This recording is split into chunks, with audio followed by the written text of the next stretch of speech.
আসেন বন্ধুরা, প্রিয় মানুষের ভালোবাসা দেখাই। দেখেন, আমার খুবই কাছের প্রিয় একজন মানুষ আমাকে তার ভালোবাসা প্রেরণ করেছে।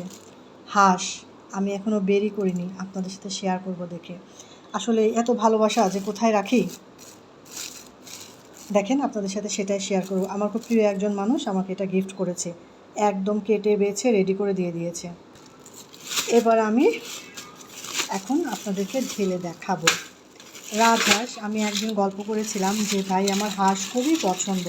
ভাই ভাবি ওনাদের বাসায় গিয়েছিলাম দাওয়াত খেতে, ওনাদের হাঁস নেই, উনি এটা আমাকে গ্রাম থেকে কিনে কেটে বেছে একদম ফ্রেশ করে দিয়েছে। দেখেন রেডি করে। আমি বলেছিলাম যে ভাবি আমার হাঁস খুব পছন্দ, আমি তো করতে পারি না, তো একদম ঠিক আছে আপনাকে খাওয়াবো। আমি ঠিক আছে, নেক্সট একদিন আপনার বাসায় এসে আমি দাওয়াত খেয়ে যাব। তো দেখেন এই যে হাঁস সে পাঠিয়ে দিয়েছে, কতটা মাংস হয়েছে, মোট 4.5 কেজি। দেখেন কত ফ্রেশ, আমি আপনাকে হাতে নিয়ে দেখাবো। এই যে দেখেন ফ্রেশ একদম টাটকা কলিজা মাংসগুলো অনেক হয়েছে। এবার রানটা দেখাই আমি আপনাদেরকে। এই দেখেন পাটা কত বড়, দেখেন রানটা কত বড়। একটা রাজহাঁসটা প্রায় 4.5 কেজি মতো ওজন হবে।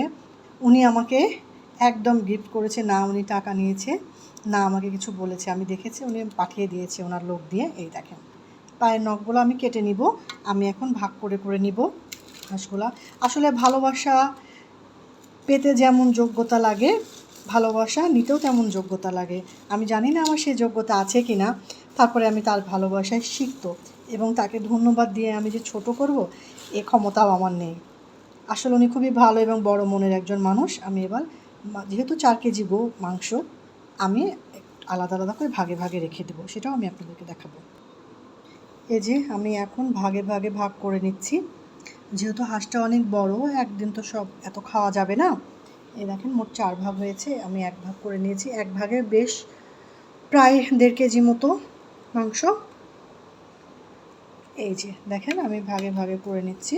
আমি আজকে রান্না করব না, যেদিনকে রান্না করব সেদিনকার ভিডিওটা আপনাদের সাথে শেয়ার করে নিব। আসলে আমি কি বলবো, আমি ওনাকে ধন্যবাদ দিয়ে আর ছোট করতে চাচ্ছি না। আমি ওনার ভালোবাসায় সিক্ত আপ্লুত এবং আমি খুবই আনন্দিত যে এত ভালোবাসার মানুষও আছে যে আমাকে এতটা ভালোবেসে আমাকে গিফট করেছে। তো এরকম মানুষ আপনাদের জীবনে কার কার আছে একটু জানাবেন কমেন্টে প্লিজ। আমি তো মহা খুশি। আসলে কি বলবো, এ পর্যন্তই।